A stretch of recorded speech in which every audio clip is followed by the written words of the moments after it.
কামলা দিয়ে কাজ করতে পারে না। আমরা নিজে খাইতে করি, কামলা কম নেই, ঠিক আছে। কিন্তু সার আছে, ওষুধ আছে, পাতি আছে, বিছনের দাম, খেতখোলা ডুগির দাম, হাল আছে, মিলা জিলা দেয়া গেছে আমাদের। কিন্তু যেই খরচটা যায় ওই হিসাবে কিন্তু আমরা এই যে এখন দেখেন কপি বিকে না, তারপরে কপি গেছে নষ্ট হয়ে। তো এখন আমাদের উপায় কি? কিছুই নাই, আমাদের সব কিছু গেছে জলে।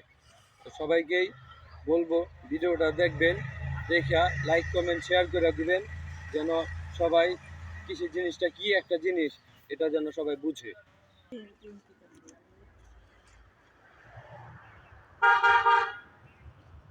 ধন্যবাদ সাহিদ ভাইকে তার মূল্যবান কৃষি পরামর্শ ও কৃষি খরচের